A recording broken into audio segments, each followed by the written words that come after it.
Police స్టేషన్ది చాలా హార్బాటంగా ఆవిడ వెళ్ళడం జరిగింది. ఇక రేషన్ బియ్యం మిస్సింగ్ కేసులో ఇప్పటికే ముందస్తు బెయిల్పై ఈవిడ ముందుగా చెప్పినట్లుగా ఉన్నారు. రేషన్ బియ్యం మిస్సింగ్ కేసులో A1గా జయసుధ గారు ఉన్నారు. A1 ఈవిడ, A6 పేర్నాని గారు. అయితే అవసరమైతే మళ్ళీ విచారణకు రావాలని చెప్పి పోలీసులు ఆదేశించడం జరిగింది. అందులో భాగంగా ఆవిడ వెళ్ళారు. ఆవిడకి ఏదో బ్యాక్ పెయిన్ ఏదో ఉంది, నన్ను ఇబ్బంది పెట్టారు అని చెప్పి ఆవిడ చాలా ఆవేదన వ్యక్తం చేయడం జరిగిందట.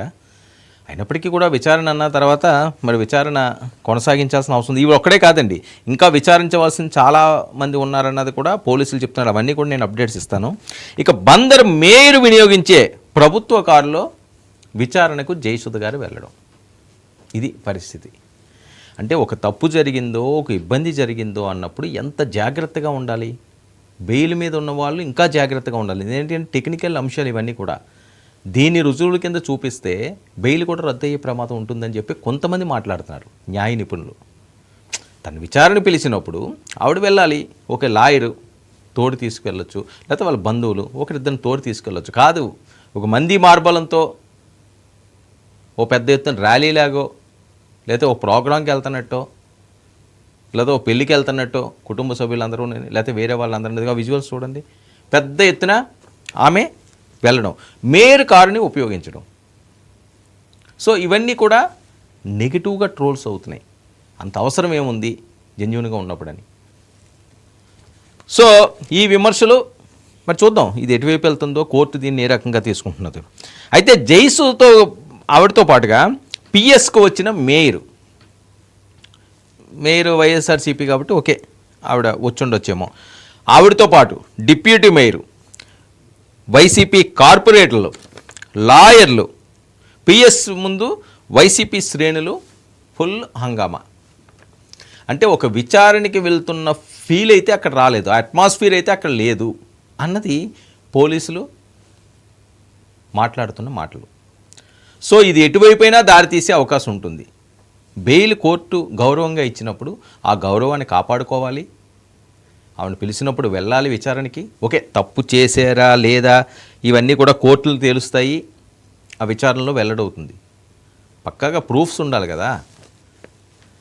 సో అది తర్వాత అంశం. కానీ ముందు మన బిహేవియర్ అన్నది ఒకటి ముందు ఉంటుంది. మనం ఏ రకంగా ప్రవర్తించాం, ఏదైనా ఒక కార్యక్రమానికి వెళ్ళినప్పుడు ర్యాష్గా ఉన్నామా, కూల్గా ఉన్నామా, లేకపోతే అది ఎలా ఉంది, ఆ బాడీ లాంగ్వేజ్ ఎలా ఉంది, ఆ బిహేవియర్ ఎలా ఉంది, రెక్లెస్గా ఉన్నదా, ఇవన్నీ కూడా పరిణలోకి వస్తాయి. ఇప్పుడు మనం పర్సనల్గా ఏ తప్పులు లేవనప్పుడు, మన మీద ఎటువంటి అభియోగాలు లేనప్పుడు, మన మీద ఎటువంటి కేసులు లేనప్పుడు మనం ఎలాగైనా సరే శంషేర్గా ఇలా కాలు రగరేసుకుని వెళ్ళొచ్చు. కానీ మనం ఎందులోనే ఇరుక్కున్నప్పుడు, కేసులు ఉన్నప్పుడు, ఇబ్బందికర పరిస్థితులు ఉన్నప్పుడు నేను కాలు రగరేస్తానంటే ఏం చేస్తారో మడత పెట్టేస్తారు. సో ప్రాబ్లం అది.